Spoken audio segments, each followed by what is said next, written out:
Hello everyone, welcome to ஜிஎல்ஓட SSC Tamil. நான் இருக்கும். இன்னைக்கு என்ன பார்க்க போறோம்னா, ப்ரொடிக்ஷன் சீரீஸ்ல லெக்சர் 3 தான் பார்க்க போறோம். அதாவது 2023 நடந்த எம்டிஎஸ் கேள்விகள் எல்லாம் வச்சு 2024ல எந்த மாதிரியான கேள்விகள்லாம் கேட்கலாம் அப்படின்றத இன்னைக்கு பார்க்க போறோம். ரைட்டா? கேள்வி போவோம். பொறுமையா வந்து படிங்க. Milk, seafood, nuts and whole grains இதெல்லாம் பார்த்தீங்கன்னா ஏதோ ஒன்று அதிகமாக இருக்கு, ஏதோ ஒரு மினரல் வந்து அதிகமாக இருக்கு. அந்த மினரல் என்ன பண்ணுதுன்னா போன் ஹெல்த்துக்கு வந்து ரொம்ப முக்கியமானது அப்படின்றத சொல்றாங்க. அதே மாதிரி நம்மளோட பாடியை ரிப்பேர் பண்றதுக்கும் அது யூஸ் ஆகும்னு சொல்றாங்க. போன் அப்படின்னு ஒன்று வந்துருச்சுனாலே போன் எதாலானது? கால்சியம் அண்ட் பாஸ்பரஸால ஆனது. ஓகேவா? ஸோ போனுக்கு நன்மை பயக்கக்கூடியதுன்னு பார்த்தீங்கன்னா கண்டிப்பாக கால்சியம் அண்ட் பாஸ்பரஸாக தான் இருக்கும். மினரல்னு சொல்லிட்டாங்க. எஸ், இது ரெண்டுமே மினரல் தான். அப்போ இந்த ரெண்டுத்துல ஏதாவது ஒன்றா தான் இருக்கும். ஆப்ஷன்ல பாருங்க, ஃப்ளூரைட், பொட்டாசியம், பாஸ்பரஸ் அண்ட் ஜிங்க்னு இருக்கு. பாஸ்பரஸ் தான் நம்மளோட ஆன்சர். இப்போ வேற எந்த மாதிரி எல்லாம் கேள்வி கேட்கலாம்? இப்போ மீதி இருக்கக்கூடிய மினரல்ஸ் அண்ட் விட்டமின்ஸ்ல எல்லாம் என்னென்னலாம் இருக்கு, அது என்னென்னலாம் ஹெல்ப் பண்ணுது அப்படின்றத இதுல பார்க்க போறோம். கார்போஹைட்ரேட்ஸ்ன்றது ஒரு மேக்ரோ நியூட்ரியன். மேக்ரோ நியூட்ரியன்னா அதிகப்படியாக வந்து இருக்கோ, அது என்ன பண்ணுதுன்னா நமக்கு எனர்ஜியை வந்து கொடுக்குது அப்படின்றத சொல்றாங்க. அதுவும் இல்லாம நம்மளோட கட் ஹெல்த்துக்கும் இம்யூன் சிஸ்டம், அதாவது நம்மளோட எதிர்ப்பு சக்திக்கும் வந்து ரொம்ப ஹெல்ப் பண்ணுது அப்படின்னு சொல்றாங்க. நெக்ஸ்ட் வந்து புரோட்டீன். புரோட்டீன் என்னன்னு சொல்லுவாங்கன்னா பில்டிங் பிளாக்ஸ் ஆஃப் அமினோ ஆசிட்ஸ்ன்னு சொல்லுவாங்க. ஓகேவா? அமினோ ஆசிட்ஸ் பத்தி நெக்ஸ்ட் ஸ்லைட்ல பார்ப்போம். இப்போதைக்கு மீதி இருக்கக்கூடியதெல்லாம் பார்ப்போம். லிப்பிட்னா ஒன்றும் இல்லை, ஃபேட் தான். ஓகேவா? நம்மளோட டெம்பரேச்சரை கண்ட்ரோல் பண்றதுல இருந்து நம்மளோட ஆர்கன்ஸை ப்ரொடெக்ட் பண்றதுல இருந்து எல்லாமே வந்து என்ன பண்ணுதுன்னா லிப்பிட்ஸ், அதாவது ஃபேட் தான் வந்து பார்த்துக்குது. விட்டமின் கே என்ன பண்ணுது? பிளட் கிளாட்டிங்க்கு ஹெல்ப் பண்ணுது. பிளட் கிளாட்டிங் அண்ட் போன் டெவலப்மெண்ட்டுக்கு ஹெல்ப் பண்ணுது. நெக்ஸ்ட் கால்சியம் என்னது? அதே மாதிரி தான், போனு, டீத் இதுக்கு ஹெல்ப் பண்ணும். பாஸ்பரஸ் என்ன பண்ணுது? அது வந்து போனுக்கு ஹெல்ப் பண்ணும். நம்ம கொஸ்டின்லேயே அதான் பார்த்தோம். மெக்னீஷியம் என்ன? பிளட் ப்ரெஷர் வந்து ரெகுலேட் பண்றதுக்கு யூஸ் ஆகுது. அயன் என்ன பண்ணுதுன்னா இப்போ ஹீமோகுளோபின்னு சொல்லுவாங்க. ஹீமோகுளோபின் ஆர்பிசில ஹீமோகுளோபின் இருக்கும். அந்த ஹீமோகுளோபின் எதால ஆனதுன்னு பாத்தீங்கன்னா அயன் 4 காம்ப்ளெக்ஸ்ன்னு சொல்லுவாங்க. சரியா? ஸோ அயனால ஆனதுதான். அதாவது இந்த ஸ்கூல்ல எல்லாம் கூட அந்த அயன் மாத்திரைலாம் வந்து கொடுப்பாங்க. கரெக்டா? ஸோ அதெல்லாம் எதுக்காகனா ஹீமோகுளோபினை வந்து டெவலப் பண்றதுக்காகவும், ஹீமோகுளோபின் ரெட் கலர்ல இருக்கும். அதனால தான் ஆர்பிசி வந்து ரெட் கலர்ல இருக்கு. சரியா? அதுவும் ஒன்று சொல்லணும்னு நினைச்சேன். ஹீமோகுளோபினோட வேலை என்னன்னா ஆக்சிஜனை கேரி பண்றது. ஹீமோகுளோபினோட இனிஷியல் ஸ்டேஜ்ல, அதாவது சின்ன ஸ்டேஜ்ல இருக்கும்போது நியூக்ளியஸ்ன்றது ஹீமோகுளோபின்ல இருக்கும். அது மெச்சூர் ஆகும்போது ஹீமோகுளோபின்றது அதோட இதுல இருக்காது. ஓகேவா? ஹீமோகுளோபினை பத்தி ஒரு சில சின்ன சின்ன பாயிண்ட்ஸ். ரைட். இதோ அயனுக்கு வந்து என்னது? அயன் 4 காம்ப்ளெக்ஸ்ன்றதுனால ஹீமோகுளோபினுக்கு வந்து யூஸ் ஆகுது. omega-3 and omega-6 fatty acids. இது என்ன சொல்றாங்கன்னா அன்சாச்சுரேட்டட் ஃபேட்டி ஆசிட்ஸ்ன்னு சொல்றாங்க. அதாவது உடம்பால அதை என்ன பண்ண முடியாது, அதை வந்து உருவாக்க முடியாது. அது எங்கெங்கெல்லாம் இருக்குன்னா நட்ஸு, சீட்ஸு, ஃபிஷ்ஷு, அதுக்கப்புறம் வெஜிடபிள் ஆயில்ஸ்லாம் இந்த மாதிரி omega-3 and omega-6 fatty acids இருக்குன்னு சொல்றாங்க. ரைட். நெக்ஸ்ட் பாத்தீங்கன்னா அமினோ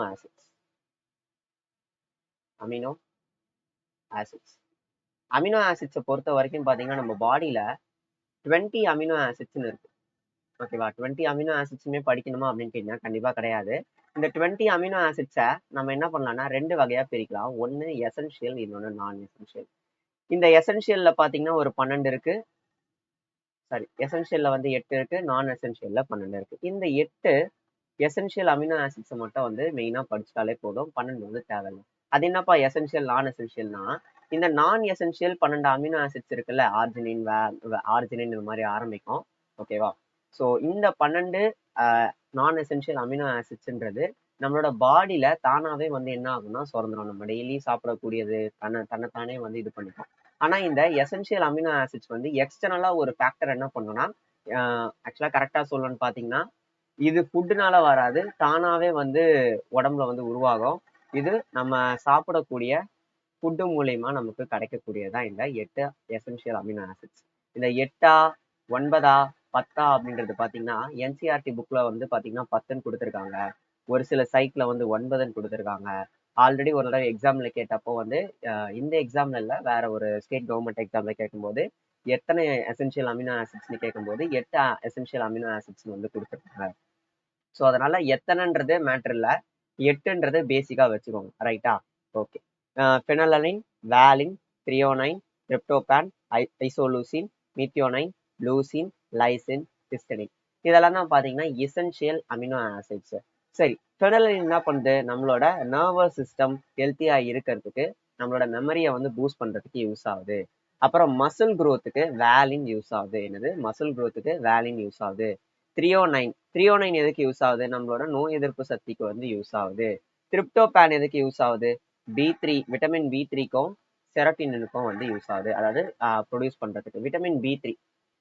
விட்டமின் B3யோட அதர் நேம் என்னன்னு கமெண்ட்ல லீவ் பண்ணுங்கப்பா. கமெண்ட்ல லீவ் பண்ணுனா கமெண்ட்ல பண்ணோம், சரியா? விட்டுறக்கூடாது. செரோட்டினின் கொடுத்தா வந்து என்னது? அது ஒரு என்சைம், ஓகேவா? அந்த என்சைம் வந்து நம்ம கொடுத்தோம் அப்படின்னா நம்மளுக்கு வந்து ஸ்லீப்ல இருந்து அப்படைட்ல இருந்து நம்மளோட பிரெயின் ஃபங்க்ஷன், அதாவது மூளை, நம்மளோட ஹாப்பினஸ், சேட்னஸ், இது எல்லாத்தையுமே வந்து கண்ட்ரோல் பண்ணக்கூடியதான் இந்த செரோட்டினின். இது உருவாக வந்து இந்த டிரிப்டோபான்ன்றது யூஸ் ஆகுது. ஐசோலூசின் வந்து எதுக்குன்னா ஹீமோகுளோபின்காக யூஸ் ஆகுது. ஆல்ரெடி நான் சொல்லியிருக்கேன், ஹீமோகுளோபின் வந்து ஆக்சிஜனை டிரான்ஸ்போர்ட் பண்ணுது அப்படின்னு சொல்லிட்டு. ரைட்டா? அதுக்கப்புறம் பேன்கிரியாஸை வந்து ஸ்டிமுலேட் பண்ணுது. எதுக்குன்னா இன்சுலினை ப்ரொடியூஸ் பண்றதுக்கு. இன்சுலினை கண்டுபிடிச்சவர் யாரு? அதையும் எனக்கு என்ன பண்ணுங்கன்னா கமெண்ட்ல போட்டு விடுங்க, ஓகேவா? ஓகே. மீத்தியோனைன் எதுக்கு? ஸ்கின் ஹெல்த்துக்கு, அப்புறம் கிட்னி ஸ்டோனை வந்து வராம இருக்கிறதுக்கு, அப்புறம் பாக்டீரியா கிட்ட இருந்து நம்மளை காப்பாத்துறதுக்கு. லூசின் வந்து புரோட்டீன் சிந்தசிஸ்க்கு, ஹார்மோனோட growthக்கு. லைசின் பாத்தீங்கன்னா ஆன்டிபாடிஸ், ஹார்மோனு, ஃபிக்ஸ் கால்சியம் இன் போன்ஸ். அதாவது இதெல்லாம் பாத்தீங்கன்னா நீங்க பேசிக்கா வந்து தெரிஞ்சு வச்சுக்கோங்க. ஒரு தடவை இல்லை 2 தடவை வந்து எக்ஸாம்ல வந்து இதோட யூசஸ் வந்து கேட்டிருந்தாங்க. அதனாலதான் இதையும் நான் எழுதி வச்சிருக்கேன். முதல்ல என்ன பண்ணுங்கன்னா என்னென்ன எசென்ஷியல் அமினோ ஆசிட் இருக்குன்றத படிச்சு மனப்பாடம் பண்ணிட்டு அதுக்கப்புறம் அதோட யூசஸை வந்து படிங்க. அப்பதான் வந்து உங்களுக்கு கரெக்டா இருக்கும். ரைட்டா? ஹிஸ்டடின் என்னதுக்கு? Red and white blood cells வந்து ஆர்பிசி, டபிள்யூபிசி யூஸ் ஆகுது அப்படின்னு சொல்றாங்க. அடுத்து, வாட் இஸ் கேபிட்டல் எக்ஸ்பெண்டிச்சர் அப்படின்னு கேட்டிருக்காங்க. கேபிட்டல் எக்ஸ்பெண்டிச்சர்னா செலவு. ரைட்டா? எக்ஸ்பெண்டிச்சர் அப்படின்றது செலவு. கேபிட்டல்ன்றது ஒரு முதலீடு மாதிரி. முதலீடு பண்றதுக்காக வந்து தட் மீன்ஸ் ஒரு அசட்டை வந்து வாங்குறதுக்காக ஒரு கவர்மெண்ட் வந்து ஸ்பெண்ட் பண்ணுது அப்படின்னா அதை வந்து என்னன்னா கேபிட்டல் எக்ஸ்பெண்டிச்சர்னு சொல்லுவாங்க. இந்த கேபிட்டல் எக்ஸ்பெண்டிச்சர்ன்றது ஒரு செலவு தான்.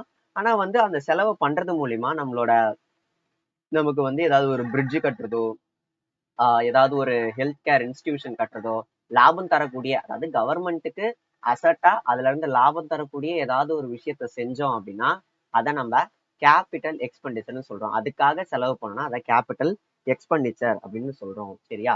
ஃபர்ஸ்ட், பப்ளிக் இன்கம் அப்படின்ற டாபிக் உள்ள பாத்தீங்கன்னா 2 வரும்.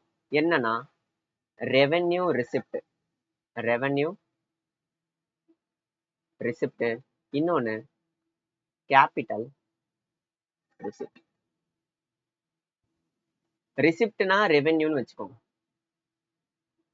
ரிசிப்ட் அப்படின்னாலே என்ன அர்த்தம்னா ரெவென்யூன்னு. ஓகேவா? சரி. இன்கம், அதாவது இன்கம், பப்ளிக் இன்கம் மீன்ஸ் பப்ளிக்னா கவர்மெண்ட்னு அர்த்தம். சரியா? பப்ளிக்னா கவர்மெண்ட்னு அர்த்தம். கவர்மெண்ட்டுக்கு எந்த வகையில வந்து இன்கம் வருது? ஒண்ணு ரெவென்யூ ரெசிப்ட் மூலியமா வருது, இன்னொன்னு கேபிட்டல் ரெசிப்ட் மூலியமா வருது. சரி, இப்போ இந்த கேபிட்டல் ரெசிப்ட்னா என்ன அர்த்தம்னா கவர்மெண்ட் ஏதாவது ஒரு சொத்தை வித்து, அதாவது அசட்ஸ விற்கிறாங்க, ஓகேவா? விற்கிறாங்கன்னா சேல் பண்றாங்க அப்படின்றப்போ நமக்கு கிடைக்கக்கூடியதுதான் வந்து கேபிட்டல் ரிசிப்ட்ன்றது. இது பாத்தீங்கன்னா எப்பயாவது ஒரு தடவை அப்படின்றதான் வரும். ஓகேவா? எப்பயுமே வந்து வித்துக்கிட்டே இருக்க மாட்டாங்க, எப்பயாவது ஒரு தடவை தான் விற்பாங்க. ரெவென்யூ ரிசிப்ட் அப்படின்றது என்ன அர்த்தம்னா இந்த அசட்ல எந்த ஒரு சேஞ்சுமே இருக்காது. No change. இன்னும் கூட ஹேண்ட் ரைட்டிங் நல்லா எழுதணும்னு நினைக்கிறேன். No change. சரி, இந்த ரெவென்யூ ரிசிப்டை தான் நம்ம என்ன சொல்றோம்னா டாக்ஸ் ரெவென்யூ,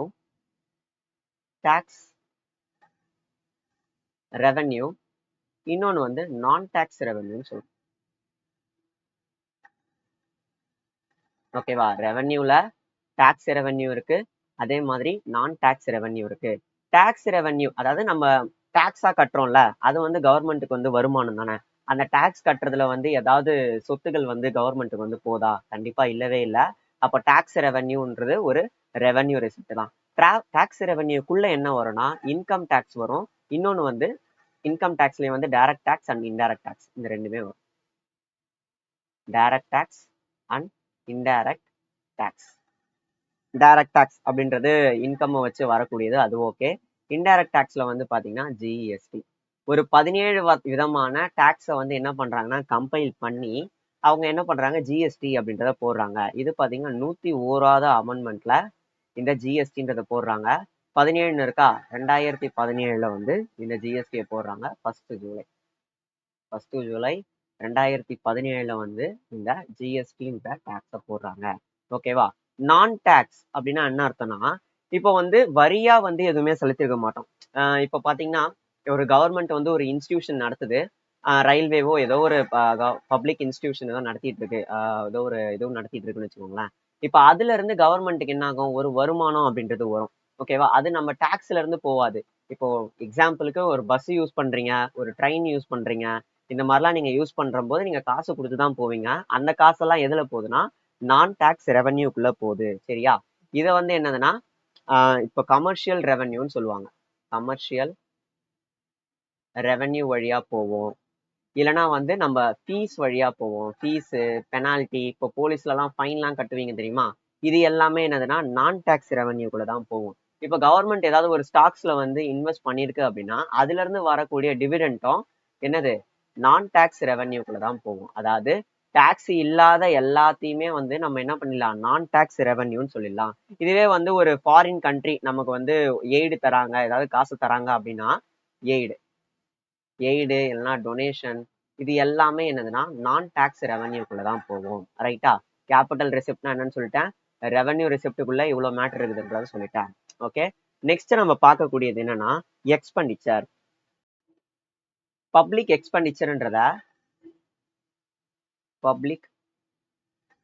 எக்ஸ்பெண்டிச்சர்ன்றத ரெண்டா பிரிக்கலாம். சரியா? அதே மாதிரிதான் ரெவென்யூ எக்ஸ்பெண்டிச்சர், இன்னொன்னு கேபிட்டல் எக்ஸ்பெண்டிச்சர். ஓகேவா? ரெவென்யூ எக்ஸ்பெண்டிச்சர் அப்படின்னா என்ன அர்த்தம்னா ஃபர்ஸ்ட் கேபிட்டல் எக்ஸ்பெண்டிச்சர் சொல்லிடுறேன், அப்போ உங்களுக்கு ரெவென்யூ எக்ஸ்பெண்டிச்சர் வந்து இன்னும் கிளியரா புரியும். கவர்மெண்ட் செலவு பண்ணக்கூடியது மூலயமா ஏதோ ஒரு அசட் வந்து கிரியேட் ஆகுது அப்படின்னா அது என்ன அர்த்தம்? அசட்ல வந்து ஏதாவது ஒரு கிரியேட் பண்றோம் அப்படின்னா ஏதாவது ஒரு சொத்துக்கள் வாங்குறோம், இல்லைன்னா வந்து ஏதோ ஒரு பில்டிங்கை வந்து பில்ட் பண்றோம், இல்லைன்னா பிரிட்ஜ் கட்டுறோம், இது பண்றோம், ரோடு போடுறோம், இது எல்லாமே என்னதுன்னா கேபிட்டல் எக்ஸ்பெண்டிச்சர்னு சொல்லுவாங்க. இப்படி வந்து அசட் பில்ட் பண்ணதை தவிர கவர்மெண்ட்டுக்கு பாத்தீங்கன்னா என்னது வெளியே வந்து போகும் எக்ஸ்பெண்டிச்சர் அப்படின்றது ஆகும், செலவுகள் ஆகும். அதை எல்லாத்தையுமே என்ன சொல்லுவாங்கன்னா ரெவென்யூ எக்ஸ்பெண்டிச்சர் அப்படின்னு சொல்லுவாங்க. அதாவது எக்ஸ்பெண்டிச்சர் அதர் தென் அசட்ஸ். ஓகேவா? Creation of assets. இதுல பாத்தீங்கன்னா ஃபங்க்ஷனிங்னு சொல்லுவாங்க. அதாவது government day to day function பண்ண இந்த ரெவென்யூ எக்ஸ்பெண்டிச்சர் அப்படின்றது தேவை. ரெசிப்ட்னு சொல்லிட்டோம், எக்ஸ்பெண்டிச்சர் அப்படின்றது தேவை. இதை நம்ம ரெண்டா பிரிக்கலாம். ஒன்னு பாத்தீங்கன்னா பிளான்ட் எக்ஸ்பெண்டிச்சர், இன்னொன்னு அன்பிளான்ட் எக்ஸ்பெண்டிச்சர். ஓகேவா? பிளான்ட் எக்ஸ்பெண்டிச்சர் அப்படின்னா என்ன அர்த்தம்? பிளான்ட் எக்ஸ்பெண்டிச்சர்னா முன்கூட்டியே வந்து நான் இதெல்லாம் செலவு பண்ண போறோம் அப்படின்றதும் தெரியும். இப்போ ஃபார் எக்ஸாம்பிள் ஏதாவது ஒரு மக்களுக்கு நல்லது செய்யக்கூடிய ஏதாவது ஒரு ஸ்கீமா இருக்கட்டும், வெல்ஃபேர் ஸ்கீமா இருக்கட்டும், இல்லைன்னா வந்து இப்போ ஒரு சில ஸ்டேட்டுக்கு வந்து நம்ம கடன் கொடுப்போம், இல்லைன்னா வந்து அதாவது வட்டி பெருசா இல்லாம ஒரு கடன் கொடுப்போம், இல்லைன்னா வந்து வச்சுக்கோங்க அப்படின்லாம் தான் கொடுப்போம் தெரியுமா? ஏதாவது ஒரு எப்படி சொல்றது, ஏதாவது ஒரு ரிலீஃப்காக கொடுப்போம்ல. ஸோ அதையெல்லாம் என்னன்னா சென்ட்ரல் அசிஸ்டன்ஸ்னு சொல்லுவாங்க. அதுவும் பாத்தீங்கன்னா பிளான்டு தான். அதெல்லாம் வந்து முன்கூட்டியே வந்து பிளான் பண்ணிடுவாங்க. இப்போ பட்ஜெட்லயே கூட அந்த ஸ்டேட்டுக்கு இவ்வளவு அலோகேட் பண்ணோம் அந்த மாதிரிலாம் கூட வரும். கரெக்டா? நெக்ஸ்ட்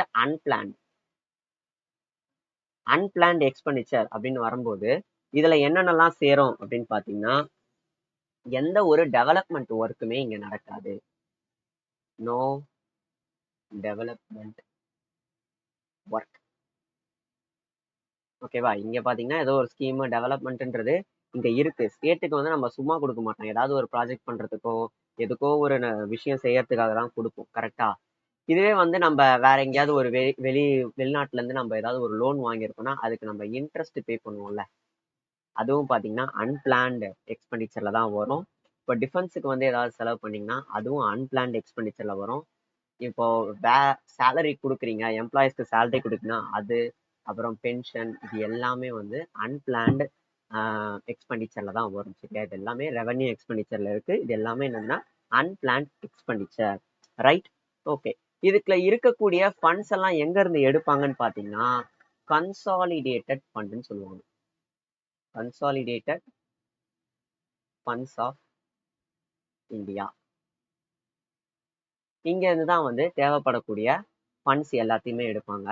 இதை வச்சுதான் என்ன பண்ணுவாங்கன்னா இந்த அன்பிளான்ட் எக்ஸ்பெண்டிச்சர் எல்லாத்தையுமே வந்து இது பண்ணுவாங்க. ரைட்டா? ஓகே. அப்ப கன்சாலிடேட்டட் ஃபண்ட் இதோட ஆர்டிக்கல் என்ன அப்படின்னு பாத்தீங்கன்னா ஆர்டிக்கல் 266(1). அடுத்து பப்ளிக் அக்கௌண்ட். அடுத்தடுத்து வர்றதுனால எழுதுனா பப்ளிக் அக்கௌண்ட் ஆஃப் இந்தியா. இது என்னன்னா ஆர்டிக்கல் 266(2). கண்டிஜென்சி ஃபண்ட்னு சொல்லுவாங்க. இந்த ஆபத்து நேரத்துல ஏதாவது ஒரு நடக்கக்கூடாத விஷயங்கள் அப்படி நடக்கும்போது வந்து அந்த ஃபண்ட்ல இருந்து வந்து யூஸ் பண்ணுவாங்க. அது பாத்தீங்கன்னா ஆர்டிக்கல் 267. ரைட்டா? இப்போ வந்து என்னன்னா உங்களுக்கு எக்ஸ்பெண்டிச்சர்ல ரெவன்யூ எக்ஸ்பெண்டிச்சர்னா என்ன, கேபிட்டல் எக்ஸ்பெண்டிச்சர்னா என்ன, அதே மாதிரி ரெவன்யூ ரிசிப்ட்னா என்ன, கேபிட்டல் ரிசிப்ட்னா என்ன அப்படின்றது கிளியரா தெரிஞ்சிருக்கும். Which physiographic division of India from the following is formed of alluvial soil? ஓகேவா? அலுவியல் சாயில் வந்து எந்த பிளேன்ல அதிகமா இருக்குன்னு கேக்குறாங்க. நார்த்தன் பிளேன்ல, அதாவது இந்தியா இருக்குன்னு வச்சுக்கோங்களேன். இந்தியா எப்படி வருதுன்னு வச்சுக்கோங்க. இதுல பாத்தீங்கன்னா இந்த இடத்துல அப்படியே வந்து என்னதுன்னா அலுவியல் சாயில் வந்து இந்த மாதிரி நார்த்தன் பிளேன்னு சொல்லுவாங்க. இந்த இடத்தெல்லாம் என்ன இருக்கும்னா அலுவியல் சாயில்ன்றது அதிகமா இருக்கும். அலுவியல் சாயிலை பத்தி கொஞ்சம் கொஞ்சம் ஃபேக்ட்ஸ் பார்த்துருவோம். அலுவியல் சாயில் ஃபெர்டைல் வந்து அதிகமா இருக்கும். அலுவியல் சாயில் என்னது பொட்டாசியம், லைமு, ஆர்கானிக் கண்டென்ட் வந்து அதிகமா இருக்கும். எது கம்மியா இருக்கும்? Nitrogen, phosphorus, humus. ஓகேவா? ஹியூமஸ்ன்றது என்னன்னா இந்த எப்படி சொல்றது, பிளான்ஸ், அதுக்கப்புறம் இந்த அனிமல்ஸோட டெட் இதுல இருந்து வரதான் ஹியூமஸ்ன்னு சொல்லுவாங்க. அதாவது உரம், கழிவுகள், இது எல்லாமே தான் வந்து ஹியூமஸ் கண்டென்ட். இந்த ஹியூமஸ் கண்டென்ட் வந்து அதிகமா இருக்கும். அலுவியல் சாயில் தான் வந்து இந்தியாலேயே 40% வந்து இருக்கு. அதிகமா இருக்கக்கூடியதும் அலுவியல் சாயில் தான். நியர்லி வந்து எல்லா கிராப்ஸுமே வந்து அலுவியல் சாயில் மூலியமா வந்து க்ரோ பண்ணிடலாம். ஓகேவா? எஃபிஷியண்டா இல்லைனாலும் க்ரோ பண்ணிடலாம். இது எந்த பிளேன்ல இருக்குன்னு பாத்தீங்கன்னா இந்தோ கேஞ்சட்டிக் பிளேன்ல வந்து இருக்கு. ஸ்டார்ட் ஆகுது பஞ்சாப்ல இருந்து ஆரம்பிச்சு வெஸ்ட் பெங்கால், அதுக்கப்புறம் இது அசாம், இது ஃபுல்லா வந்து பரவுது. ஓகேவா? ஈஸ்ட் வெஸ்ட் எல்லா டைரக்ஷனும் கொடுத்துருக்காங்க. ஓகே. இதை வந்து எந்தெந்த டெல்டாலாம் வந்து ஃபார்ம் பண்ணுதுன்னா மகாநதி, கோதாவரி, கிருஷ்ணா, காவேரி. அதாவது இப்போ ஒரு லேண்டு வாட்டரை மீட் பண்ணும்போது எப்படி சொல்றது, ஒரு ஒரு ரிவர் வந்து சீயை கடக்கும் போது அந்த இடத்துல வரக்கூடிய அந்த டெபாசிஷனை தான் என்ன சொல்லுவாங்கன்னா டெல்டான்னு சொல்லுவாங்க. ஓகேவா? இது பார்த்தீங்கன்னா செம்ம ஃபெர்டைலா இருக்கும். காவேரி டெல்டா இந்த மாதிரிலாம் வந்து நம்ம சொல்லுவோம் தெரியுமா, அதுதான் இதெல்லாம். ஓகேவா? ஸோ அங்க வந்து நிறைய அக்ரிகல்ச்சர் வந்து நடக்கும், அதுதான் இங்க சொல்றாங்க. Okay. Alluvial soil in Gangetic plain. கேஞ்சட்டிக் பிளேன்ல வந்து அலுவியல் சாயில ரெண்டா பிரிக்கலாம். ஒன்னு பாங்கர், இன்னொன்னு காதர். பின்றது முதல்ல ஆரம்பிக்குமா, ஸோ ஓல்டு. காதர்ன்றது பிக்கு அப்புறம் தான் வருது, அதாவது ஏபிசிடி ஆர்டர்ல சொல்றேன். New alluvial soil. Old alluvial soil வந்து லெஸ் ஃபெர்டைலா இருக்கும். நியூ அலுவியல் சாயில் வந்து நல்ல ஃபெர்டைலா இருக்கும். இதுல தான் வந்து நியூ டியூல்ஸ்ன்னு சொல்லுவாங்க, அது ஃபார்ம் ஆகும். அடுத்து இந்த அலுவியல் சாயிலே பாத்தீங்கன்னா எப்படின்னா இந்த மலையில இருந்து அடிச்சுட்டு வரும்போது ஒரு ஒரு இடத்துல இருக்கும்போது ஒரு ஒரு மாதிரி சொல்லுவாங்க. ரைட்டா? இப்போ ஸ்ட்ரீம்னா இந்த ஆத்துல அடிச்சுட்டு வர அந்த சாயில் தானே, ஆத்துல அடிச்சுட்டு வர சாயில் சிவாலிக்ல வந்து கண்ணுக்கு தெரியாம மறைஞ்சு போயிடும். ஓகேவா? அந்த இந்த கூழாங்கல்லுக்கு உள்ளெல்லாம் அப்படியே போயிடும்னு வச்சுக்கோங்களேன், உள்ள மறைஞ்சு போயிடும். இந்த இடத்தான் என்ன சொல்லுவாங்கன்னா பாபர்னு சொல்லுவாங்க. அங்க வந்து என்ன ஆயிடும்னா காணாம போயிடும். அடுத்து அது ரீஅப்பியர் ஆகும். ரீஅப்பியர் ஆகிற இடத்த வந்து நம்ம என்ன சொல்லணும்னா டெராய்னு சொல்லுவோம். ஓகேவா? ஸோ மறைஞ்சு போற இடத்த வந்து பாபர்னும், ரீஅப்பியர் ஆகக்கூடிய இடத்த வந்து டெராய்னு சொல்லுவோம். Okay. Who is the who is the music director of Oscar 2023 winning song Naatu நாட்டோ? நாட்டு நாட்டோ ஆல்ரெடி தெரியும், கீரவாணி தான் வந்து போட்டிருப்பாரு. ஓகேவா? 2024ஓட ஆஸ்கர்ஸ் எல்லாத்தையுமே வந்து பார்த்தலாம். 2024ஓட பெஸ்ட் ஃபிலிம் ஒப்பன்ஹைமர். அதில் நடிச்ச சிலியன் மர்ஃபி தான் வந்து best actress, best actor. Emma Stone வந்து best actress. Robert Downey Junior இந்த அதே ஓப்பன்ஹைமர் படத்துலலாம் வந்து வந்திருப்பாரு, சப்போர்ட்டிங் ஆக்டரு. அப்புறம் வெனி ஜாய் ரேண்டால்ஃப் வந்து best supporting actress. Best director பார்த்தீங்கன்னா யாரு? கிறிஸ்டோபர் நோலன் தான். ஆஸ்கர் 2024 வந்து ரொம்ப ஈஸிப்பா. ஓகேவா? நமக்கு எல்லாமே தெரிஞ்ச பேர் தான், ஈஸியா ஞாபகம் வச்சுக்கலாம். அதனால தான் ஜஸ்ட் வெறும் படத்தை மட்டும் போட்டு வேலையை முடிச்சு விட்டேன். Laterite soil. Laterite soil develops as a result of which of the following reasons? Laterite soil எதனால உருவாகுதுன்னு கேக்குறாங்க. எதனால உருவாகுது? லீச்சிங்னால உருவாகுது. சரி, இந்த லீச்சிங்னால உருவாகுதுன்னு சொல்லியாச்சுல. அதாவது அடுத்த ஸ்லைட்ல போடுறேன். லேட்ரைட் சாயில் அப்படின்றது என்னன்னா பிரிக்கு கிளேன்னு சொல்றாங்க. அதாவது இதுல வச்சு வந்து நம்ம கட்டடம் செய்யறது, இது எல்லாத்தையுமே வந்து யூஸ் பண்ணிக்கலாம். இந்த லேட்ரைட் சாயில்ல எது அதிகமா வளரும்னா கேஷ்யூ வளரும், ஷ்ரப்ஸ், வெஜிடபிள். மெயினா வந்து கேஷ்யூ மட்டும் ஞாபகம் வச்சுக்கோங்க, அதுவே போதும். கேஷ்யூ இதுல வளருது. எங்கன்னா வெஸ்டர்ன் காட்ஸ்ல தான் வந்து இது அதிகமா இருக்கும். மகாராஷ்டிரா, கோவா, கேரளா, கர்நாடகா ஒட்டி தான் இருக்கும். இங்க லீச்சிங்னு ஒரு மேட்ரு சொல்லியிருப்பாங்க. ரைட்டா? இப்போ லீச்சிங்ன்றது என்ன? லீச்சிங்ன்றலாம் வந்து இந்த லேட்ரைட் சாயில் உருவாகுதுன்னு சொல்றாங்க. இப்போ மேல இருக்கக்கூடிய இந்த ரெட் கலர் எடுத்துக்கிறேன். மேல இருக்கக்கூடியதான் பாத்தீங்கன்னா டாப்ல இருக்கக்கூடிய சாயில். ஓகேவா? மழை பெய்யுது, மழை வந்து பெய்யுது. இப்படி மழை பெய்யும் போது மேல இருக்கக்கூடிய கால்சியமா இருக்கட்டும், இல்ல மினரல்ஸா இருக்கட்டும், இது எல்லாமே மேல இருக்குமா? தண்ணியில என்ன ஆகும்? மேல தண்ணி வந்ததுன்னா அது அடியில போய் தான் ஆகணும். ஓகேவா? குட்டி குட்டி துவாரங்கள் மூலயமா என்னது தண்ணி வந்து உள்ள போய் தான் ஆகணும். அது என்ன ஆகும்னா அப்படியே ஃபில்டர் ஆகி போகும். அதுதான் ஃபில்ட்ரேஷன் சொல்லுவோம். போர்ஸ் வழியா உள்ள போச்சு அப்படின்னா அதுதான் பெர்கோலேஷன் சொல்லுவோம். பெர்கோலேஷன். ரைட்டா? ஸோ போர்ஸ் வழியா வந்து உள்ள போச்சுன்னா அதை பெர்குலேஷன் சொல்லுவோம். இது ஃபில்டர் ஆகி வந்து போகுது. ஃபில்டர் ஆகி என்ன ஆகும்னா அந்த தண்ணி மேல இருக்கக்கூடிய அந்த மினரல்ஸோட சேர்ந்து அப்படியே சாயில் வழியா உள்ள போய் அது என்ன ஆகும்னா லேட்ரைட் சாயில உருவாக்கும். ரைட்டா? இததான் லீச்சிங்னு சொல்லுவாங்க. அதாவது மேல இருக்கக்கூடிய மினரல்ஸையும் சேர்த்து தண்ணி என்ன பண்ணிடுது, அண்டர் கிரவுண்டுக்கு எடுத்துட்டு போகுதுன்னா அதை பேர் தான் வந்து லீச்சிங்னு சொல்லுவாங்க. Bhitargaon brick temple is a good example of the architecture of which of the following periods ன்னு கேக்குறாங்க. ஓகேவா? இது குப்தா பீரியட். இந்த பிட்டர்கியான் பிட்டார், பிட்டாரி இதெல்லாம் வந்ததுனாலே அது என்னதுன்னா குப்தா பீரியடு. ஸ்கந்தகுப்தா தான் வந்து இதை கட்டியிருப்பாரு. ஓகேவா? பிட்டாரி இன்ஸ்கிரிப்ஷன் வந்து ஸ்கந்தகுப்தா தான் கட்டியிருப்பாரு. எங்க இருக்குன்னா யூபியில இருக்கு. ஓகேவா? ஸோ இந்த மாதிரி இம்பார்ட்டண்டா வேற என்னென்னலாம் இன்ஸ்கிரிப்ஷன்ஸ்லாம் இருக்கு அந்த ரிலேட்டடா அப்படின்னு பார்த்தீங்கன்னா இம்பார்ட்டண்டா அத்தி கும்பா இன்ஸ்கிரிப்ஷன், ஜுன்னாகத் இன்ஸ்கிரிப்ஷன், இது எங்க குஜராத்ல இருக்கு. ஐஹோல் இன்ஸ்கிரிப்ஷன், ஏரான் போவார் பில்லர், அப்புறம் Allahabad pillar, iron pillar, Junagadh inscription, Bhitari pillar inscription. ஓகேவா? ஸோ இது எல்லாம் தான் வந்து ரொம்ப இம்பார்ட்டன்டானது. அத்தி கும்பால என்ன சொல்லியிருக்காங்க? உதயகிரி ஹீல்ஸ் எங்க இருக்கு? உதயகிரி ஹீல்ஸ் ஒடிசால இருக்கு. தனியாவே கேட்டிருக்கான். உதயகிரி ஹீல்ஸ் வந்து எந்த ஸ்டேட்ல இருக்குன்னு கேட்டிருக்காங்க? ஒடிசா. இதுல பாத்தீங்கன்னா பிராக்கெட் லாங்குவேஜ் வந்து இருக்கும், பிராமி அதுக்கு என்ன ஸ்கிரிப்ட்ல இருக்கும். இதை யாரு வந்து இன்ஸ்கிரைப் பண்ணாங்க, யார் டைம்ல வந்ததுன்னா காரவேல் அப்படின்ற அவரோட டைம்ல வந்தது. ரைட்டா? ஓகே. அப்புறம் ஜுன்னாகத் இன்ஸ்கிரிப்ஷன். ஜுன்னாகத் இன்ஸ்கிரிப்ஷன் இதுதான் வந்து முதல்ல சான்ஸ்கிரிட்ல இன்ஸ்கிரிப்ட் பண்ண இன்ஸ்கிரிப்ஷன். இது யார் வந்து இது பண்ணிருப்பா அப்படின்னா ருத்ரமான். ஓகேவா? அவரே வந்து அடிச்சிருக்க மாட்டாரு, அவரோட ரெயின்ல வந்து இது நடந்திருக்கும். சுதர்ஷனா லேக்க வந்து ரிப்பேர் பண்ணதை பத்தி அவர் பேசியிருப்பார். இதுல வந்து டிபிக் பண்ணிருப்பாங்க. Next Aihole inscription. Aihole inscription பாத்தீங்கன்னா புலிகேசின் 2 டைம்ல வந்தது. ரவிகீர்த்தி என்ன பண்ணிருப்பாருன்னா புலிகேசின் 2க்காக வந்து அவரோட புகழ்கள் எல்லாம் பாடுறதுக்காக வந்து எழுதியிருப்பாரு. இந்த புலிகேசின் 2 வந்து வேற என்ன பயங்கரமா பண்ணிருக்காருன்னு பாத்தீங்கன்னா ஹர்ஷவர்தனா வந்து தடுத்திருப்பாரு. ஹர்ஷானா ஹாப்பினஸ்ன்னு சொல்லுவாங்க. அவர் வந்து நர்மதா ஆத்த வந்து தாண்டி வர பார்ப்பாரு. ஏன்னா வந்து ஹர்ஷவர்தனா வந்து கொஞ்சம் அப்பதான் பெரிய ஆளு, கனுஜோட ரூலரு. அவர் பாத்தீங்கன்னா என்னது யாரோ சொல்லுவாங்களே, சரி ஓகே அதை விடுங்க. அவர் என்ன பண்ணுவாருன்னா, அவர் எக்ஸ்பேண்ட் பண்ண வரும்போது நர்மதா ஆற்று தாண்ட விடாம என்ன பண்ணுவாருன்னா புலிகேசின் 2 தான் வந்து தடுப்பாரு. ரைட்டா? இதே வந்து ஒரு கேள்வியா வந்து கேட்டிருக்காங்க.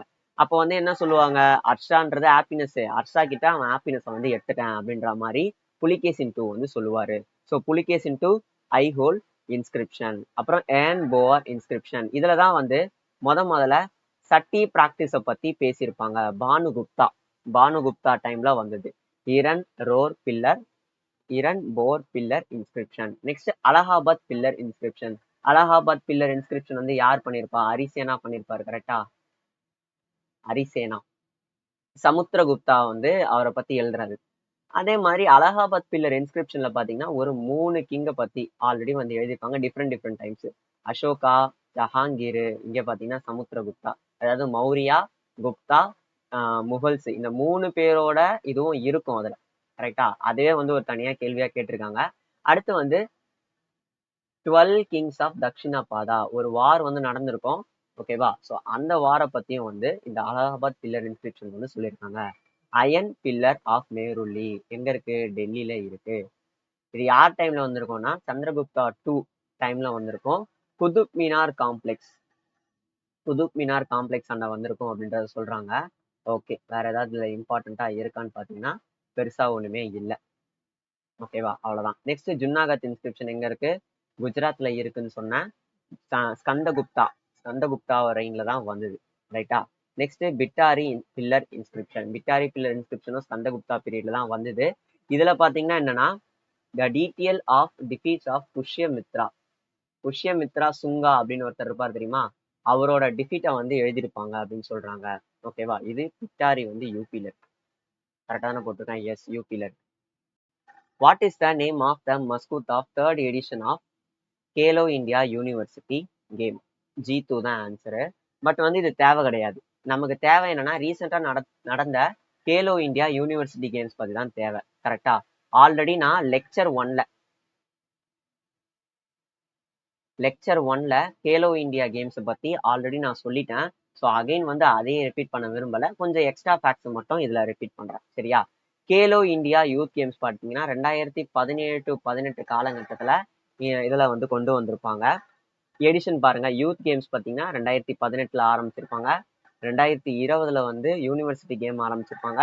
2020ல வின்டர் கேம் ஆரம்பிச்சிருப்பாங்க. பேரா ஆரம்பிச்சது 2023 தான். இதுல யார் யார் வின்னர் அதெல்லாம் வந்து லெக்சர் ஒன்ல சொல்லிட்டேன். ஸோ அதனால பிரச்சனை கிடையாது. ரைட். நெக்ஸ்ட் இந்த எடிஷன் ஃபர்ஸ்ட் எடிஷன்ல யாரு ஹோஸ்ட் யாரு, அப்புறம் வந்து வின்னர் யாரு, இது எல்லாமே வந்து கேட்பாங்க.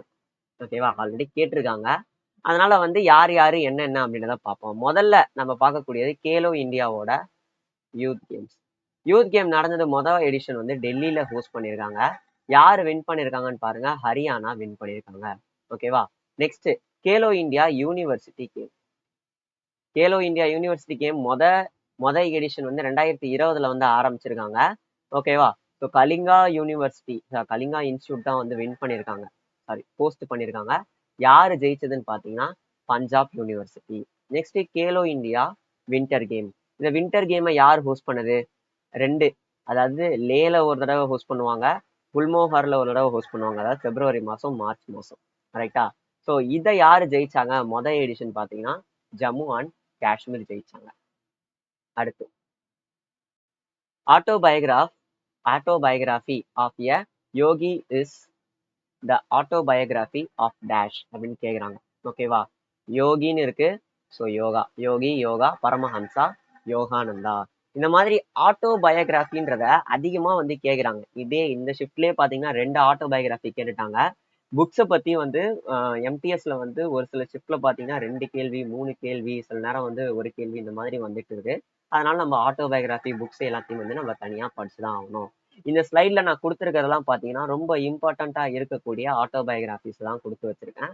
அதை நீங்க என்ன பண்ணுங்கன்னா இப்போ ஒன்றுத்துக்கும் ஷார்ட்கட் வந்து சொன்னோம் அப்படின்னா டைம் அதிகமாகும். இதை ஷார்ட்கட்டை மட்டுமே வச்சு நான் தனியா ஒரு வீடியோ போடுறேன். அதுல நீங்க எல்லாமே தெரிஞ்சுக்கோங்க. ரைட்டா? இதுல இம்பார்ட்டண்டா இருக்கிறதெல்லாம் பாருங்க. ராசுந்தரி தேவி, அமர்ஜிபான், பகத்சிங் பாருங்க, why I am an atheist. Ambedkar waiting for visa, Jawaharlal Nehru autobiography, the experiment with my truth, Paramahansa Yogananda yogi வந்துருச்சு.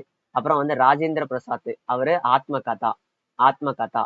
அப்புறம் நீரஜ் சௌத்ரி என்ன பண்ணியிருக்காரு, த ஆட்டோபயோகிராஃபி ஆஃப் அன் அன்னோன் இந்தியன்ற ஒரு புக் எழுதியிருக்காரு. நெக்ஸ்ட் என்னது, Ravi Shankar my life my music my life அப்படின்ற இதை எழுதியிருக்காரு. ஏன்டே கதா அப்படின்ற புக்கை வந்து யாரை எழுதியிருக்கா, கமலா சூர்யா அப்படின்றவங்க எழுதியிருக்காங்க. அண்ணா சண்டி ஃபீமேல் ஜட்ஜ் வந்து இவங்க தான் ஆத்ம கதா அப்படின்றத எழுதியிருக்காங்க. அதாவது பார்த்தீங்கன்னா 2 ஆத்ம கதா வருது. ரைட்டா? ஸோ அதை நீங்க ஒழுங்கா பார்த்து வச்சுக்கணும்.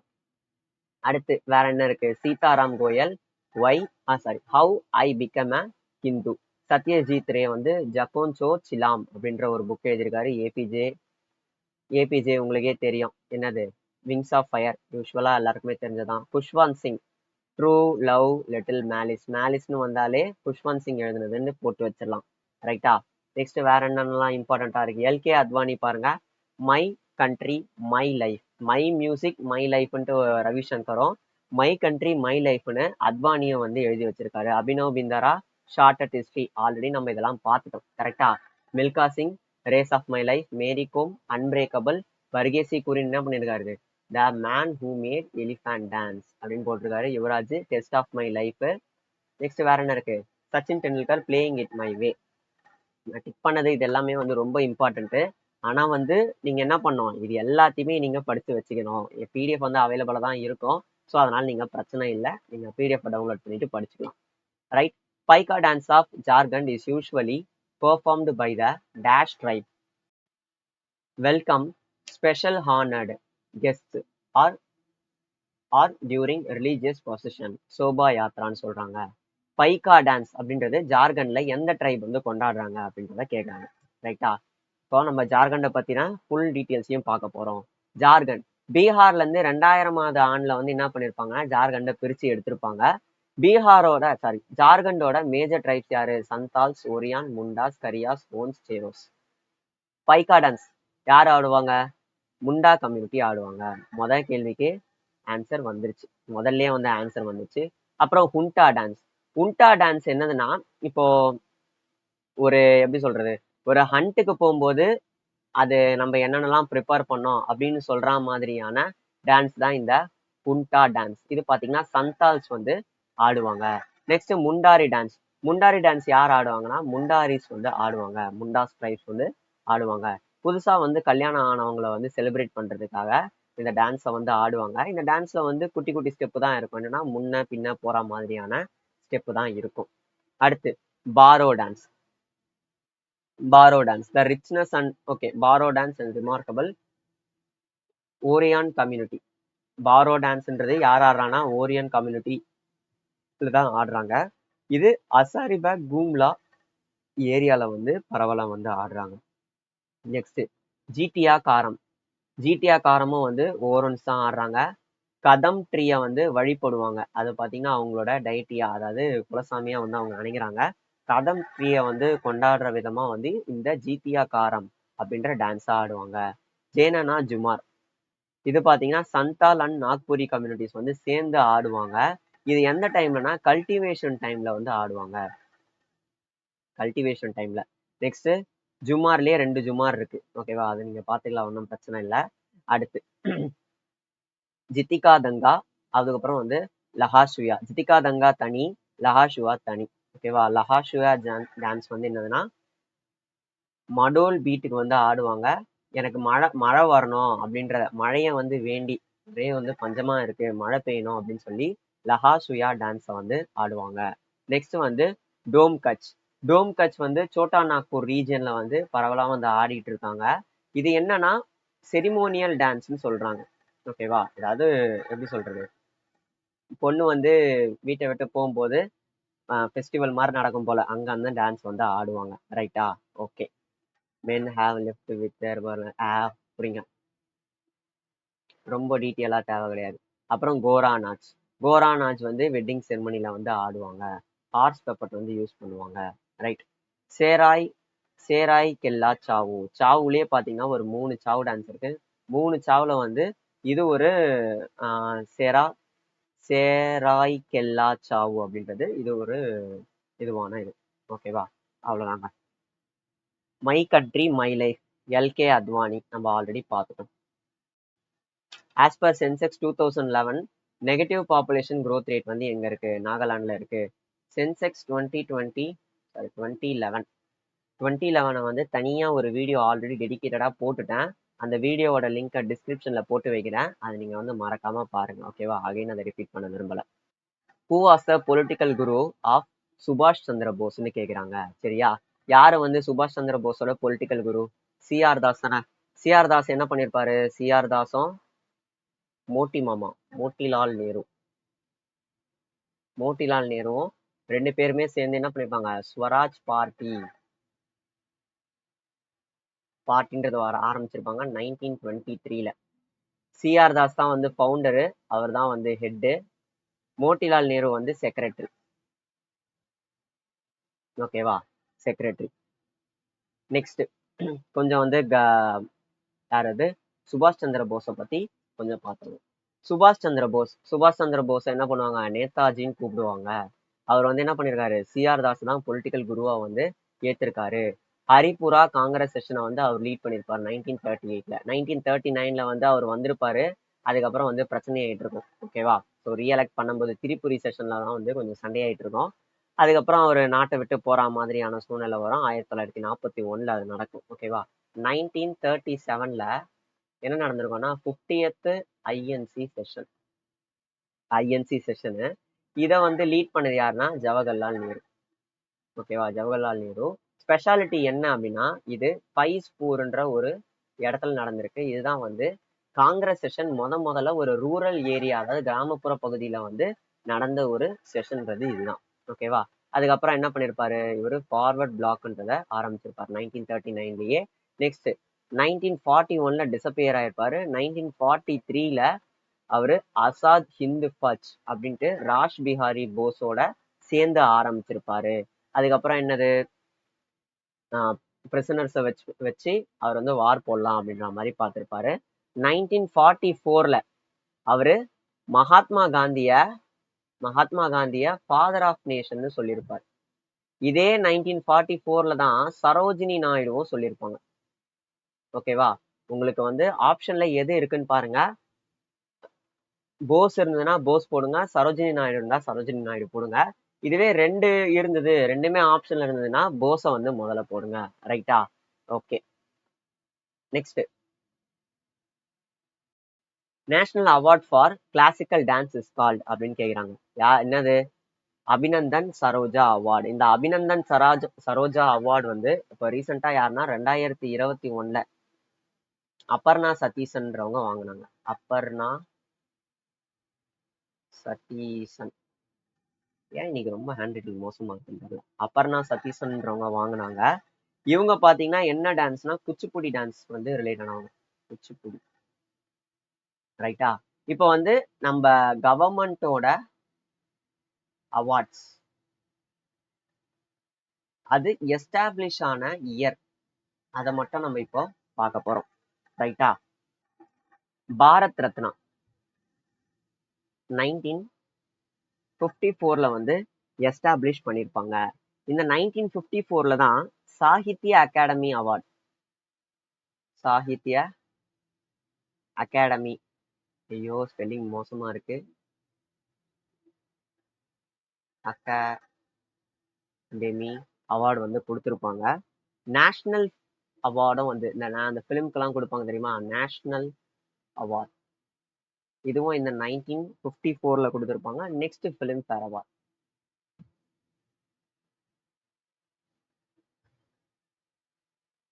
ஃபிலிம் ஃபேர் அவார்டும் வந்து 1954ல கொடுத்துருப்பாங்க. ரைட்டா? ஓகே. இப்போ அடுத்து பத்மா அவார்டு, அதை மறந்துட்டு பாத்தீங்களா? பத்மபூஷன், பத்ம விபூஷன், பத்மஸ்ரீ இது எல்லாமே வந்து ஆரம்பிச்சது பாத்தீங்கன்னா 1954ல தான். நெக்ஸ்ட் கேலண்ட்ரி அவார்ட்ல பீஸ் டைம்னு ஒண்ணு இருக்கு, அதே மாதிரி வார் டைம் இருக்கு. வார் டைம் அப்புறம் வந்து பீஸ் டைம். வார் டைம்ல என்னென்ன இருக்கு? பரம்வீர் சக்ரா இருக்கு, மகாவீர் சக்ரா இருக்கு, வீர் சக்ரா இருக்கு. கரெக்டா? மகாவீர், பரம்வீர். இது எல்லாமே வந்து 26th Jan 1950 வந்து கொடுக்க ஆரம்பிச்சாங்க. பீஸ்ல என்னென்னலாம் இருக்கு? அசோக சக்ரா இருக்கு, கீர்த்தி சக்ரா இருக்கு, அப்புறம் வந்து சௌரிய சக்ரா இருக்கு. இதை எப்போ கொடுக்க ஆரம்பிச்சாங்கன்னா 26 Jan அதே ரிப்பப்ளிக் டே 1952ல கொடுக்க ஆரம்பிச்சாங்க. ஓகேவா? இதுக்கு ஜன்பித் அவார்ட், அது கியான் பித்துன்னு சொல்றாங்க. ஜன்பித் அவார்டை வந்து எப்போ கொடுக்க ஆரம்பிச்சாங்கன்னா 1961ல கொடுக்க ஆரம்பிச்சாங்க. சாகித்ய அகாடமி அவார்டு ஆல்ரெடி நம்ம சொல்லிட்டோம்.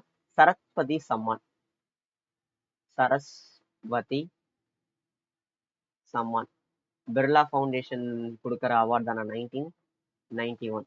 அதே மாதிரி வியாஸ் சம்மான்,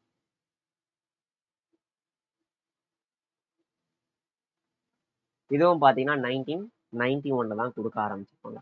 தாதா சாஹிப் பால்கே அவார்ட் 1969ல கொடுக்க ஆரம்பிச்சிருப்பாங்க. அதே மாதிரி புக்கர் பிரைஸும் 1969ல தான் வந்து ஸ்டார்ட் பண்ணியிருப்பாங்க. ரைட்டா? 1952ல IFFI international film festival of India, இந்த அவார்டை வந்து 1952ல தான் கொடுக்க ஆரம்பிச்சிருப்பாங்க. ரைட்? நான் ஓரளவுக்கு வந்து முக்கியமான எல்லா அவார்ட்ஸுமே வந்து கவர் பண்ணிட்டேன்னு நினைக்கிறேன். What is the main role of commercial bank in economy அப்படின்னு கேட்குறாங்க. ஒரு எக்கனாமியில கமர்ஷியல் பேங்க் எந்த மாதிரியான ஒரு ரோல் அப்படின்னு கேட்குறாங்க.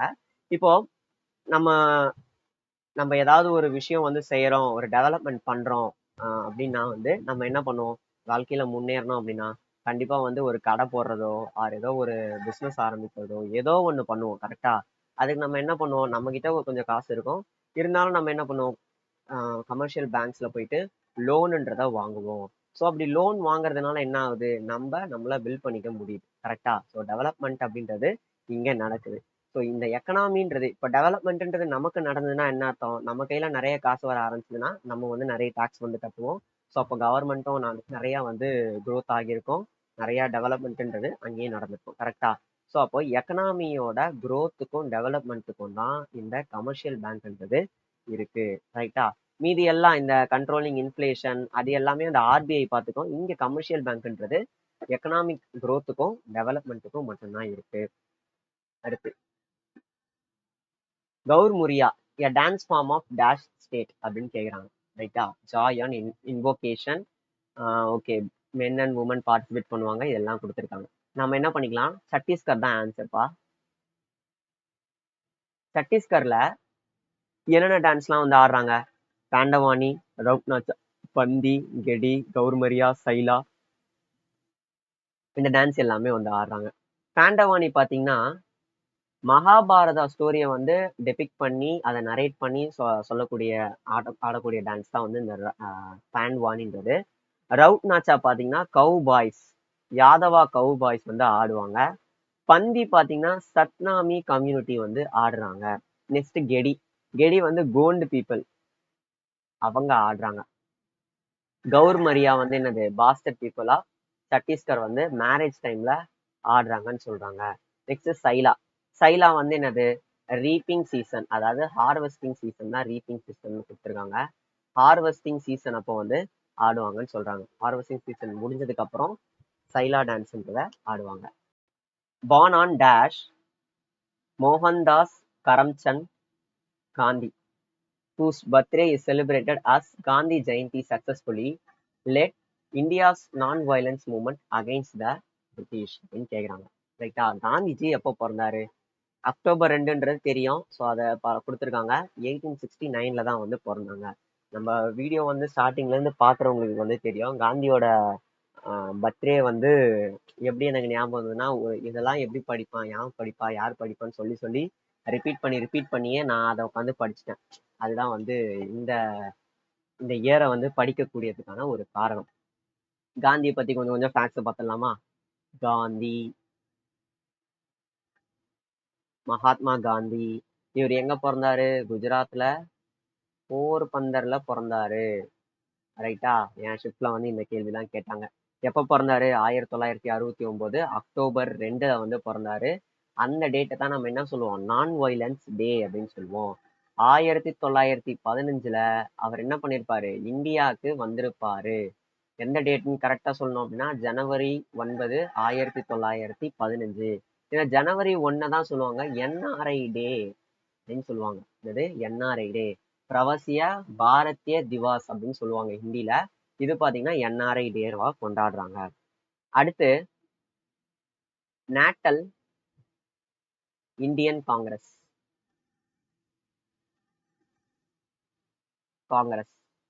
இப்படின்றத சவுத் ஆப்பிரிக்கால ஆரம்பிச்சிருப்பாரு. எப்பன்னா 1894. இதை வந்து 2-3 தடவை கேட்டுட்டாங்க எக்ஸாம்ல. ஓகேவா, அதனாலதான் இந்த ஃபேக்டை வந்து எழுதியிருக்கேன். இவர் எந்தெந்தெல்லாம் நியூஸ் பேப்பரை வந்து ஆரம்பிச்சாரு அப்படின்னு கேட்டீங்கன்னா யங் இந்தியா, அதுக்கப்புறம் வந்து நவ்ஜீவன்.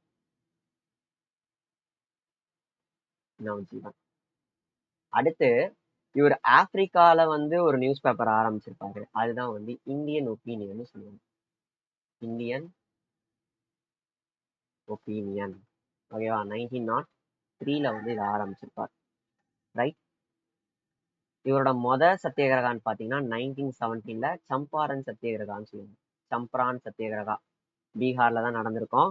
இது இண்டிகோவோட கல்டிவேஷனை வந்து எதிர்த்து ஃபோர்ஸ்ஃபுல்லா வந்து இந்த பயிரை வந்து போடணும் அப்படின்ற மாதிரி ஒரு பிரச்சனை போயிருக்கும். அதனால வந்து பண்ணியிருப்பார். 1918 தான் கேதா சத்தியாகிரகா அப்படின்றத பண்ணியிருப்பாங்க. இது ரெவன்யூ கலெக்ஷனை எதிர்த்து பாத்தீங்கன்னா பண்ணியிருப்பாங்க. 1918 இன்னும் ஒரு சத்தியாகிரகா இருக்கு. அதை என்ன பண்ணுங்கன்னா கமெண்ட்ல சொல்லுங்க. ரைட்டா. இவர் வேற என்னென்னலாம் மூவ்மெண்ட் பண்ணியிருப்பாரு? கிலாஃபத் மூவ்மெண்ட் 1919 நான் கோஆபரேஷன் மூவ்மெண்ட் 2020 போடுற மாதிரி. சரி, 1920. அப்புறம் சிவில் டிசபிலின் மூவ்மெண்ட்ஸ், அதுக்கப்புறம் இந்த சால்ட் சத்தியாகிரகா இதெல்லாம் 1930. குயிட் இந்தியா மூவ்மெண்ட் எப்போ? 1942. கரெக்டா? ஓகே. இவர் வேற என்னென்னலாம் கூப்பிடுவாங்க? பாப்புன்னு கூப்பிடுவாங்க, மகாத்மான்னு கூப்பிடுவாங்க, ஃபாதர் ஆஃப் நேஷன் கூப்பிடுவாங்க. ஃபாதர் ஆஃப் நேஷன் முதல்ல கூப்பிட்டது யாரு? யாருப்பா அவரு? நேதாஜி சுபாஷ் சந்திர போஸ் அண்ட் சரோஜினி நாயுடு. இந்த 2 பேருமே முதல்ல யாருன்னா அவர் தான் கூப்பிட்டார். என்னெல்லாம் புக் எழுதியிருப்பாரு? Story of my experiment. ஓகேவா, எக்ஸ்பெரிமெண்ட் ஒரு புக்கு. நெக்ஸ்ட் ஹிந்து ஸ்வராஜ்னு ஒரு புக்கு. ரைட். அவ்வளவுதாங்க. காந்திஜி வந்து ரொம்ப இம்பார்ட்டண்டா வந்து இதுதான் பண்றாரு. இன்னும் கூட ஒரு சில ஃபேக்ட் இருக்கும். அதை அடிக்கடி காந்திஜியை பத்தி வந்துன்னா எப்படி லெக்சர் 1ல எடுத்ததை இதுல எடுக்கலையோ அந்த மாதிரி வந்து புதுசா வேற ஏதாவது ஃபேக்ட் இருந்ததுன்னா கண்டிப்பா அதுல எழுதுறேன். சரியா? Okay. India topped the medal tally at the ISSF junior world cup 2023. ISSF recent ஈவெண்ட்டை ஆல்ரெடி லெக்சர் 1ல வந்து எடுத்துட்டேன். ஓகேவா, லெக்சர் 1 லெக்சர் 2 தெரியல, அதை மட்டும் செக் பண்ணிக்கோங்க. ஆல்ரெடி நான் எடுத்துட்டேன். ஸோ அதை அகைன் வந்து நான் ரிப்பீட் பண்ண விரும்பல. இதோட ஆன்சர் வந்து Germany. Which of the following is not a cabinet committee? Cabinet committee எது எது இல்லை அப்படின்றத கேட்குறாங்க. சரியா? ஸோ கேபினெட் கமிட்டின்றது எது இதுல இல்லை? அப்பாயின்மெண்ட்ன்றது இருக்கு, பொலிட்டிக்கல் அஃபேர்ஸும் இருக்கு, இன்வெஸ்ட்மெண்ட்டும் இருக்கு. கான்ஃபிளிக்ஸ் அமாங் த மினிஸ்டர்னு ஒரு கமிட்டி வந்து போடலப்பா.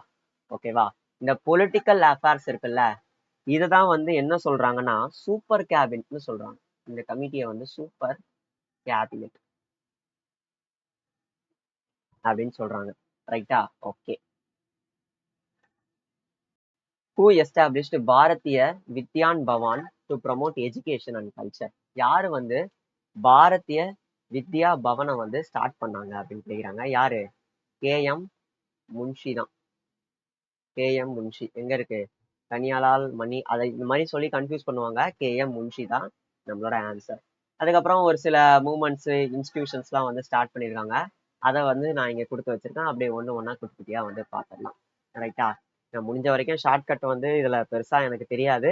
அப்படியே வந்து நம்ம என்ன பண்ணிக்கலாம், ஒரு ரீட் அவுட் கொடுத்துடலாம். நீங்க என்ன பண்ணீங்கன்னா மனப்பாடம் பண்ணுவீங்க. ரெட் கிராஸ் வந்து ஃபவுண்ட் பண்ணது யாரு? ஹென்ரி டண்டட். அதுக்கப்புறம் வந்து கஸ்டாவே மொய்னர். ஸ்கவுட் ஆரம்பிச்சது யாரு? பேனில் பாவல். ரெட் கார்ட்ஸ் ஆரம்பிச்சது யாரு? மேவ் ஜெடாங். சோசியலிசம் காரல் மார்க்ஸ் தெரியும். சான்ஸ்கிரிட் பணினி. ஆனந்த் வான் ஆனந்த்வான் வந்து பாபா அம்தே. அவுரோவில்லோன்றது கோல்டு கலர்ல பாண்டிச்சேரியில இருக்கும்ல, அதுதான் அது. அவுரோபிந்தோ கோஷ். சாந்திநிகேதான் ரவீந்திரநாத் தாகூர். ரவீந்திரநாத் தாகூர் 1913 கிடையாது, அது விஸ்வ பாரதி யூனிவர்சிட்டி. விஸ்வ விஸ்வ பாரதி ஸ்பெல்லிங் விஸ்வ பாரதி யூனிவர்சிட்டி தான் வந்து 1913 வந்து ஆரம்பிச்சிருப்பாங்க. ஓகேவா? இப்போ நான் தப்பா சொன்னா கமெண்ட்ல வந்து கரெக்ட் பண்ணுங்கப்பா. ஓகே. ஃபவுண்டர் ஆஃப் விஸ்வா யாரு? பாரதி விஸ்வா பாரதி. அதான் இங்கதான் கொடுத்துருக்கான், ரவீந்திரநாத் தாகூர். அப்புறம் பரமாதன் ஆசிரமம், இது வினோபா பாவே. பூடன் மூமெண்ட்டும் வந்து வினோபா பாவே தான். ஓகேவா? காந்திஜியோட ஸ்பிரிச்சுவல் ஹேரா வந்து யார சொல்லியிருப்பாங்கன்னா வினோபா பாவே, ஆச்சாரியா வினோபா பாவேன்னுவாங்க, அவங்களதான் வந்து சொல்லியிருப்பாங்க. ஓகேவா? பூடான் மூமெண்ட்னா வந்து ரத்தம் இல்லாத போராட்டம்னு நினைக்கிறேன், தமிழ்ல அந்த மாதிரி தான் வரும். Okay. Founder of league of nation யாருன்னா Woodrow Wilson. Golden temple founder யாரு? அர்ஜுன் தேவ். கல்சா பண்ட் யாரு? 10th சீக் குருவான குரு கோபிந்த் சிங். இவர் எத்தனாவது சீக் குரு? 5th சீக் குரு. ஆல்ரெடி நான் சீக் குருவை பத்தியே வந்து டெடிகேட்டடா வீடியோ போட்டுட்டேன், அது பார்க்கலன்னா பாருங்க. ரைட்டா? பிளேலிஸ்ட்டை வந்து பொறுமையா வந்து செக் பண்ணுங்க, நிறைய கண்டென்ட் வந்து போட்டு வச்சிருக்கேன், கண்ணுக்கு தெரியாம இருக்குது. Right. Which article of Indian constitution secures a decent standard of living wages? எந்த ஆர்டிகல்ன்றத கேக்குறாங்க. கரெக்டா? இப்போ எந்த ஆர்டிகல் 43 தான் வந்து என்னது? Living wage. லிவிங் வேஜஸ் வந்து நான் லிவிங் வேஜை மட்டும் ஷார்ட்டா வந்து தனியா எடுத்துக்கிட்டேன். இப்போ இந்த டிபிஎஸ்பி இது எந்த ஆர்டிகல் இருந்து எந்த ஆர்டிகல் வரைக்கும்? 36வது ஆர்டிகல்ல இருந்து 51வது ஆர்டிகல் வரைக்கும் இருக்கும். 51A வந்து ஃபண்டமெண்டல் டியூட்டிஸ்க்கு வந்து போயிடும். பார்ட் 4 எங்க இருந்து வந்து கடன் வாங்கியிருப்பீங்க? சரி, வாங்கியிருப்போம், ஐரிஷ் கவர்மெண்ட் கிட்ட இருந்து வாங்கியிருப்போம். கரெக்டா? டிபிஎஸ்பில என்னென்னலாம் இருக்குன்னு பாருங்க. 36, 37, 38 இதெல்லாம் நான் அப்படியே ப்ரெசென்ட் பண்ணி வச்சிருக்கேன். பொறுமையா வந்து என்ன பண்ணுங்க, எல்லாமே வந்து என்ன பண்ணுங்கன்னா படிச்சு மனப்பாடம் பண்ணிக்கோங்க. ஏன் நான் இவ்வளோத்தையும் வந்து போட்டிருக்கேன் அப்படின்னா, நீங்க பிடிஎஃப்ல வந்து பார்க்கும்போது நான் 43 மட்டும் போட்டுட்டேன் அப்படின்னா நீங்க மீதி எப்படி நெட்ல தான் சர்ச் பண்ணுவீங்க. ஸோ அதை நான் ஒரே ஆளா சர்ச் பண்ணி முன்னாடியே போட்டு வச்சுட்டேன். அதனால நீங்க இந்த பிடிஎஃப் பார்த்து படிச்சுட்டாலே போதும். ரைட்டா? ஓகேங்க. Next, which of the following is a white to yellowish solid? White to yellowish solid, weak aromatic order. Weak aromatic ஆர்டர்னு சொல்லுவாங்க, நான் அரோமேட்டிக் ஆர்டர்னு சொல்லுவாங்க. ஏன் ஸ்பெல்லிங் மிஸ்டேக் அதிகமா ஆகுதுன்னு தெரியல. ஆர்டர் ஓகேவா அப்படின்னு சொல்லுவாங்க. எதனா ஆந்த்ராசினே அப்படின்றதான் சொல்லுவாங்க. ஆந்த்ராசினே தான் சொல்லுவாங்க. இதுதான் வந்து சப்ளிமேஷன்ல வந்து பியூரிஃபை ஆகக்கூடிய ஒரு காம்பவுண்டு. ரைட்? சப்ளிமேஷன்னா என்ன? சாலிடா இருக்கிறது டைரக்டா வந்து கேஸா மாறிடுச்சுன்னா அதுதான் சப்ளிமேஷன் சொல்லுவாங்க.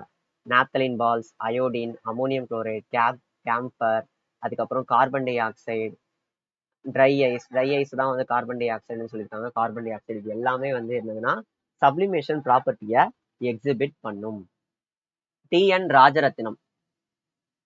Rajaratnam Pillai is the player of which of the following musical இன்ஸ்ட்ருமெண்ட்ஸ்னு கேட்குறாங்க. என்னது? நாதஸ்வரத்தோட எக்ஸ்போனன்ட் தான் யாருன்னா ராஜரத்னம் பிள்ளை. இப்போ கொஞ்சம் இம்பார்ட்டண்டா இருக்கக்கூடிய ஒரு சில இன்ஸ்ட்ருமெண்ட்ஸ் எல்லாத்தையுமே பார்த்துடலாம். ரைட்டா? நாதஸ்வரம் ராஜரத்னம் பிள்ளை, காஷிம், அதுக்கப்புறம் எஸ் பாபு. இவங்கெல்லாம் வந்து நாதஸ்வரத்துல வந்து ஸ்பெஷலிஸ்ட். நிறைய பேர் இருக்காங்க, இம்பார்ட்டண்டா ஒரு சில பேர் இருப்பாங்கல்ல, அவங்கள மட்டும் எடுத்து போட்டாச்சு. அடுத்து பக்கவாச் பாருங்க. கோட்டாராம் சர்மா, பவானி சங்கர், அயோத்தியா பிரசாத். ருத்ரவீணா ஆசாத் அலி. மிருந்தங்கம் கேவி பிரசாத், ராஜாராவோ, உமாலயபுரம் சிவராம, அதுக்கப்புறம் வந்து திருவாரூர் வைத்தியநாதர். மோகன வீணாவை கண்டுபிடிச்சது யாரு? விஸ்வா மோகன் பாத். இவரை பத்தியும் நான் ஆல்ரெடி கிராமி அவார்ட்ஸ்ல சொல்லிட்டேன்பா. கிராமி அவார்ட்ஸ் அதில் இருக்கும்போது சொல்லிட்டேன். இதுவும் லெக்சர் 2ல இருக்கும். ஓகேவா, பார்த்து வச்சுக்கோங்க. ரைட், செஷனை வந்து இதோட என் பண்ணிக்கலாம். நிறைய நேரம் வந்து போயிடுச்சா என்ன ஏதுன்னு தெரியல. நான் ரெக்கார்டிங்கை ஓப்பன் பண்ணதான் தெரியும். ஓகேவா, அதில் இன்னும் வந்து பாரத் ரத்னா ரெசிபியன்ஸ் வந்து கொடுத்து வச்சிருக்கேன். அதையும் நல்லா பார்த்து வச்சுக்கோங்க. ரைட்டா, இதுக்கு முன்னாடி இந்த லெக்சர் 1 லெக்சர் 2க்கு இருந்ததுக்கும் லெக்சர் 3க்கும் ஏதாவது நல்ல டிஃப்ரென்ஸ் தெரியுதா, இம்ப்ரூவ்மெண்ட் தெரியுதா, என்ன ஏதுன்றத நீங்க சொல்லுங்க. சரியா, ஏன்னா வந்து இதை ரெடி பண்றதுக்கு வந்து ரொம்ப டைம் எடுத்தது. ஒரு எப்படி சொல்றது, நியர்லி வந்து 3 hours கிட்ட ஆச்சு. நான் வந்து போக போக வந்து அந்த டைம் வந்து குறைய ஆரம்பிச்சிடும். பிகாஸ் இது தடவை எடுத்ததுனால கொஞ்சம் ஸ்டார்டிங்ல வந்து டைம் ஆச்சு கண்டென்ட் வந்து எடுக்கிறது. இதுக்கு மேல வந்து கண்டென்ட் வந்து கம்மியாகும், அதாவது டைம் கம்மியாகும். அது பிரச்சனை இல்லை. ஸோ நம்ம செஷனை வந்து நீங்க எவ்வளவு தூரம் கடைசியா பார்த்துருக்கீங்க அப்படின்னா ஃபாலோ பண்ண முடியுது, யூஸ்ஃபுல்லா இருக்குன்னா, நம்ம சேனலை புதுசா பாக்குறீங்கன்னா சப்ஸ்கிரைப் பண்ணுங்க. ரொம்ப அந்த இது பண்ணி போறேன், பரவாயில்ல. ஸோ செஷன் பிடிச்சதுன்னா லைக், ஷேர், கமெண்ட் இதெல்லாம் பண்ணுங்க. நம்ம செஷன் ரன் பண்ணிக்கலாம். தேங்க்யூ. அதே அதே மாதிரி சேனலுக்குள்ள போயிட்டு என்னென்ன வீடியோலாம் போட்டிருக்கேன்னு பார்க்கணும். சரியா, அப்பதான் வந்து ஒண்ணுமே தெரியாம கமெண்ட் வந்து போடுறாங்க. நிறைய பேர் வந்து கண்டினியூ பண்ணுங்க, லெக்சர் 1 பார்த்துட்டு நீங்க வந்து கண்டினியூவே பண்ண மாட்டீங்க, கண்டினியூ பண்ணுங்க அப்படின்ற மாதிரி சொல்றீங்க. எல்லாமே போட்டுட்டு தான் இருக்கேன். பட் என்ன ஆகுதுன்னா, அதை நீங்க வீடியோ பார்க்காமலே வந்து சொல்லுவீங்க. அதை நீங்க வந்து கொஞ்சம் பார்த்து வச்சுக்கோங்க. சரியா, தேங்க்ஸ்.